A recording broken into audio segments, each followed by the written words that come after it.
was hoping for. Keep his score in the 50s, 60s tops against a Utah club that scores 70 a game. And the longer you let him hanging around, although here's Mitchell looking to change momentum. He'll take it coast to coast. Plenty of contact on that play, but I love the fact that the refs let that play go. That's just great anticipation by the senior floor leader. Now you're going to watch the contact up high around the eye level and see what we think. Beautiful anticipation right there, basically arms hooking. And when you don't know who initiated that contact, you let it go. And Mitchell doesn't even hesitate. That's a pretty play by Mitchell. Well, and to use a football comparison, both players have a right to go after the ball. Right, and Mitchell's basically counting on the fact that she got there at the same time.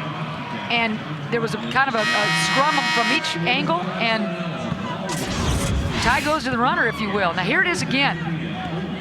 Great no call. That's both folks just going up against or going for a wild pass. If you want teams, the fans want to see teams at their best and get into a rhythm and get into a flow. And that's the kind of play you let go. Quick timeout call by Jen Warden, and that a smart timeout. I agree. You don't want any type of momentum to start to build for Utah.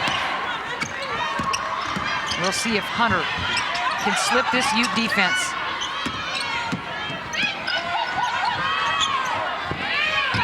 Good pass low to Raymond, and she lays it up and in. Cornell with a long entry pass to Raymond. Stevenson just did not have the right angle, and that was a nice finish by Raymond. Oops. Pass too hot to handle. Out of bounds, turnover Utah. So Leilani Mitchell playing in her first tournament game. Zips a pass that her teammate couldn't catch. And back comes CSU with a chance to take the lead. Mitchell trying to get Whipple involved. She hasn't really touched the ball yet, and obviously that's part of this three-headed monster. And Raymond is held. Yeah, Perry got her, I believe. So obviously the double is coming, but that pass is caught awfully deep, Mike, and when King was in there, the denial defense was so much better. And Stevenson, who's got the chronic knee problems, just isn't able to get over the top like Perry was. Beautiful. And CSU, after the basket by Cornell, takes the lead. Beautiful out-of-bounds play. Wide open, little mid-range jumper, high percentage shot. Warburton looking to do something about it, can't. Offensive rebound, and the foul going back up is Deanne Stevenson. This inbounds play, I mean, everybody overplaying the perimeter, and there was so much space to dive in, and that was the easiest bucket, one of the easiest buckets that Colorado State will get all night. Now, the great thing is they finished a little bunny, and they've been struggling to get high percentage shots down. But you know what? Utah is too. Warburton just missed a layup, and Stevenson misses the free throw on the putback foul. You look at Utah playing right now, and they're second in the conference in defense. Get your thought on that in a moment. Let's go and see what James is thinking about. James? Well, guys, Ann mentioned the knee problems of Deanne Stevenson, and they're so bad that she has a tough time even practicing. But when this team lost about 7 players off of last year's squad, she called up Elaine Elliott and said she wanted to come back and be a part of this team and help out in any way that she could. She, of course, was a big part of that Sweet 16 team a couple years ago. That's a great point, James, and you're right. The conversation that she had with Elaine, I think, was almost kind of humbling for Coach Elliott. Here's a kid who basically said, I can give you 8-10 minutes tops. You're not going to have a lot of bodies. And then as McDermott has the red shirt situation with her back out, McKinnon blows her ACL out. You need those minutes from Stevenson, and she's been a valuable performer in a role that Utah desperately needs. Turnaround jumper up and in by Lauren Young. Mike, there's 12 minutes to go in this first half. Colorado State officially believes. Now they're getting a little bit more down to business. They're having fun, but they really think they can do some serious damage to Utah in this game. Elaine Elliott with perhaps a little bit of concern as she looks up and sees her Utes trailing by 2.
Well, looky here, a bit of a surprise for the first 8 minutes. CSU hanging right there with Utah. Let's go to James Bates. Thanks, Mike. You know, peeking in here on the huddle, which is one of my favorite things about the tournament last year, was to watch coaches like Elaine Elliott and Joe Legursky coach up their team. And it's funny, the contrast with Elaine Elliott and the way she prepares her troops. And you look at Jim Boylan for the men. Very calm and cool. One of the best coaches in the land, Elaine Elliott. You know, it's funny, we watched Don Flanagan in the last game with New Mexico, and those two coaches, Elaine Elliott and Don Flanagan, strike me as being very similar in that they have a philosophy, they know what they're coaching, and they don't really deviate much from it. It's almost like it's not so much what the other team is doing, it's what do we have to do. Exactly. And what Utah has to do is not let Stevenson take a shot like that in the course of this ball game. Get it into the shooter's hands. Out low. Wow. Clearing spaces. Uzomah. Amaka just came in, and that's foul number 2. Getting run over was Stevenson. Great D by Stevenson. And when she hits you, you feel it. I felt it over here. And losing, she's just a human clog in the middle, but a very active one who's undersized.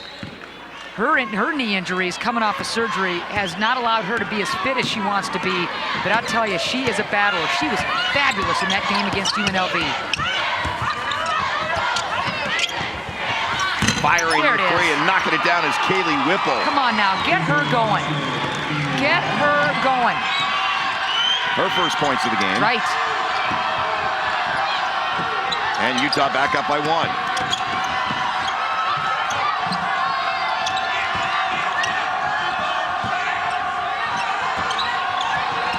Shot clock at 10. Hunter gets her shot rejected. Sawyer. Haley. And watch, Hunter's able to turn the corner.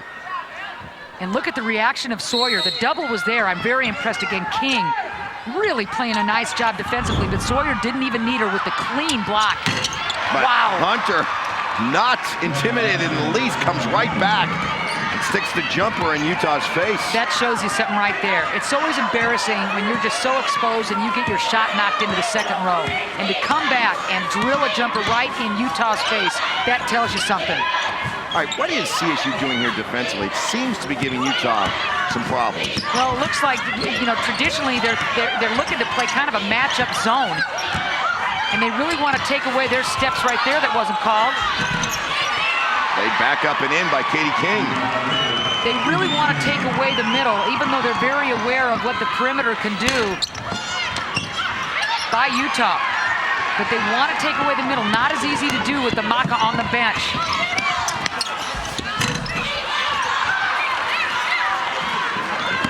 Quick shot there the last time by CSU, and now they're looking to push again. That's not what they want to do. They want to milk clock, get as much as they can out of every possession, shorten this game. Unless you've got an absolute over-the-top angle with the pass or off a steal or a turnover or something, that kind of pass just isn't going to get you anywhere. That had to have been perfect, and that wasn't even close. And now the Utes can extend a 1-point lead. But back and forth we go, Mike. No one expected this. Nobody. There it is. Again and again, right? She's starting to heat up. She's got 6. And Colorado State is not closing out. And how they cannot be a little more aware. But if it's not Whipple, it's Warburton. If it's not Whipple or Warburton, it's Mitchell. That's the perimeter play of this Utah club. They've got to get some quicks out there to close. But you could see how, you know, very carefully there, CSU got maybe drawn out of their game, started to pick up the pace, got caught up in the flow of the game, the emotion of the game, took a quick shot one time down with Hunter, then the turnover with Ellie Queen, and that gets Utah back into the flow. They come right back and make you pay at the other end, and now a quick run there for the Utes, and they're up by 4.